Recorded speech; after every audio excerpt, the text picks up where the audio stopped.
Okay, eto po, mga uri po ng love scam, 'no? Ito po ang pag-iingatan po natin. Una, 'no, ang una po, ganito po ang style ng mga scammer.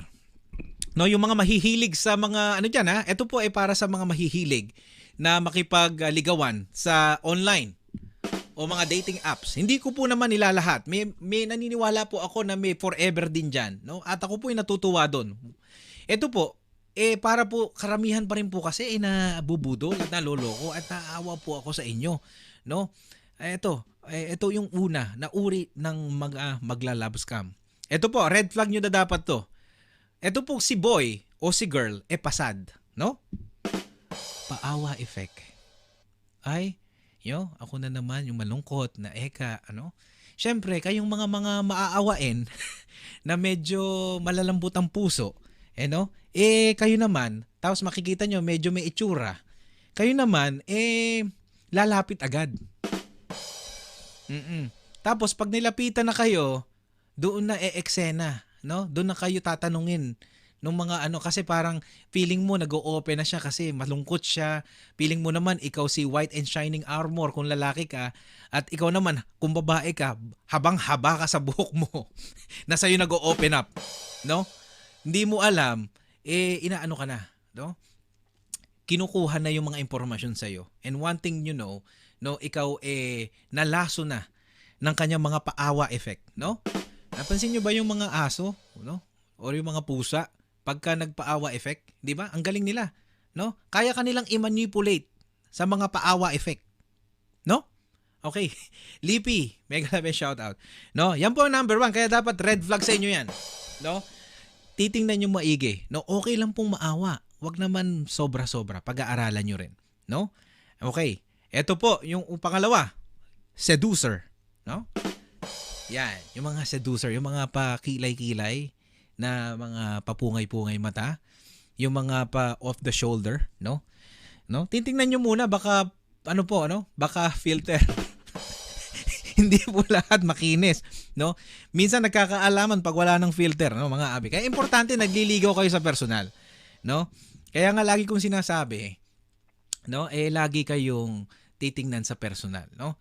Okay? Yung mga pa ngiti-ngiti, syempre ga-angulo yan ng mga ganyan, no? Or yung mga ganyan. Ikaw naman kakagatin mo na agad. Kasi nga nape-pressure ka eh. Kung choosy ka pa, syempre, ang pinapakita naman talaga nila yung magaganda, no? Ito mga abes, maniwala kayo sa hindi. Kapag ka ang tao o kaibigan o kapartner, kapag ka namahal nila sa inyo yung kapangitan ng ugali ninyo at kapangitan sa inyo, ayun, totoo yun mga abi. Napakahirap tanggapin nun. Totoo yun. Kapag na-miss mo sa isang tao yung kapintasan niya, ibig sabihin mahal mo siya. At kung na-miss niya sa'yo yung kapintasan mo,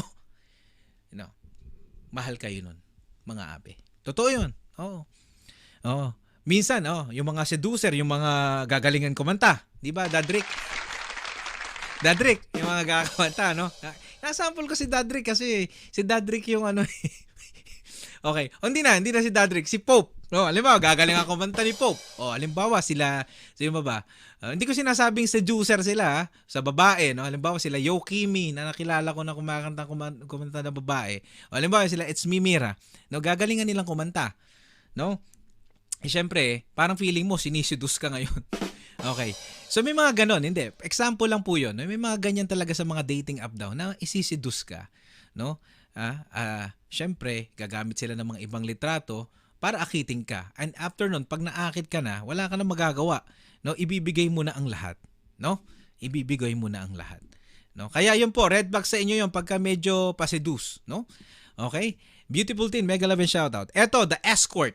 Eto mga abe, hindi ko lang po alam. Pero ito po, iwasan ninyo ito, the escort.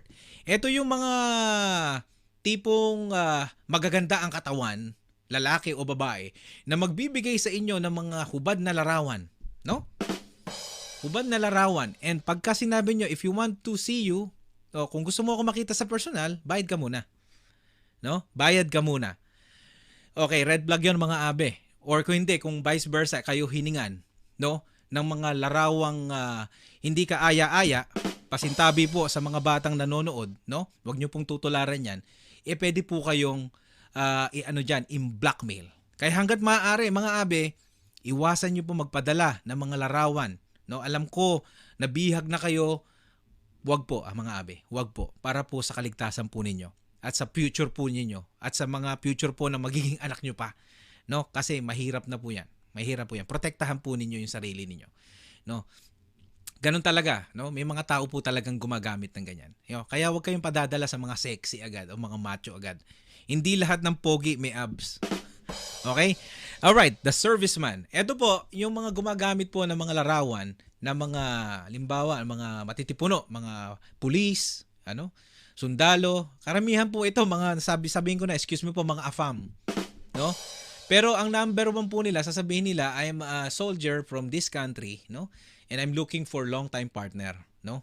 Hindi po lahat, pero may gumagamit po nito. And then, kapag nahulog ka na, o naniwala ka na, papadala ka ngayon para sasabihin, ilalakarin yung mga papeles ninyo. Kung gusto nilang ilakarin yung papeles ninyo, sila yung magpunta sa Pilipinas at sila yung gumastos, hindi po kayo. No?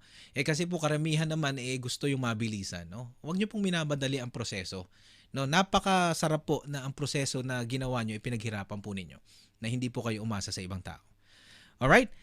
Okay, kaya mag-iingat po kayo doon. At ang susunod po ay the investor. No? Meron yan, magpo-post. No?